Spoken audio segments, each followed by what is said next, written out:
একটা পুরুষের জন্য যদি তার কাছে সবথেকে কোনো ইম্পর্টেন্ট জিনিস হয়ে থাকে সেটা তার টেস্টোস্টেরন লেভেল। একটা ছেলের মাথার চুল থেকে পায়ের নখ পর্যন্ত সব কিছুই টেস্টোস্টেরনের উপর নির্ধারিত হয়। যদি তোমার টেস্টোস্টেরন লেভেল খুব ভালো থাকে তাহলে তুমি খুবই সহজে মাসল গেইন করতে পারবে। আজকের এই ভিডিওতে আমি 3টে এমন ফ্রি টেকনিকের কথা বলবো যেগুলো ফলো করে তুমি অবশ্যই নিজের টেস্টোস্টেরন লেভেলকে এখান থেকে এখানে নিয়ে যেতে পারবে। পয়েন্ট নাম্বার 1 ইজ স্লিপ, মানে ঘুম। জমিয়ে ওয়ার্কআউট তো হচ্ছে, বাড়িতে হোক জিমে হোক, জমিয়ে তো প্রতিদিন ওয়ার্কআউট করছো, কিন্তু গভীর রাত পর্যন্ত ফোন দেখছো, সোনা বাবু করছো, ঘুম নিচ্ছ, তাহলে ভুলে যাও কি তোমার বডি হবে, তাহলে ভুলে যাও তোমার টেস্টোস্টেরন লেভেল ভালো হবে। ঘুম আমাদের লাইফের সব থেকে ইম্পর্ট্যান্ট একটা পার্ট। আমরা সারাদিনে যা করি সেটা ঘুমে গিয়ে রিপেয়ার হয়। যদি তুমি ঘুমে সময় না দাও তাহলে তোমার বডি রিকভার করবে না। আর ঘুমের জন্য দায়ী যে হরমোনটা সেটার নাম হচ্ছে মেলাটোনিন। মেলাটোনিন হরমোন না ঘুমোলে ডিক্রিজ হয়ে যায়, আর প্রতিটা হরমোনের সাথে কানেক্টেড।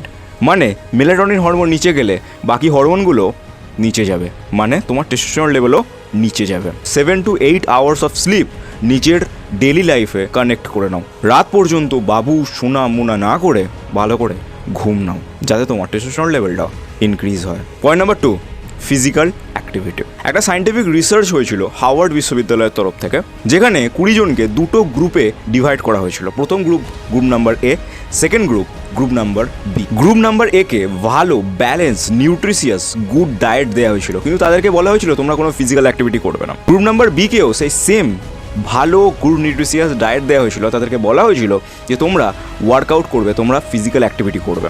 আফটার 30 ডে 30 দিন পরে গিয়ে এটা দেখা যায় যে যারা শুধুমাত্র ভালো ডায়েট নিয়েছে তাদের টেস্টোস্টেরন লেভেল সেম রয়েছে, মানে group number A testosterone level same রয়েছে। On the other hand group number B, যারা ডায়েটের পাশাপাশি ফিজিক্যাল অ্যাক্টিভিটি করেছে, তার টেস্টোস্টেরন লেভেল তাদের আগের টেস্টোস্টেরন লেভেলে 10 গুণ বেড়ে গেছে। মানে ফিজিক্যাল অ্যাক্টিভিটির গুরুত্ব প্রচুর। তুমি যদি জিম না যেতে পারো, বাড়িতে ওয়ার্কআউট করতে পারো। তুমি যদি বাড়িতে ওয়ার্কআউটও না করতে পারো, তাহলে তুমি হাঁটতে যেতে পারো, ছুটতে যেতে পারো, কোনো স্পোর্টস খেলতে পারো।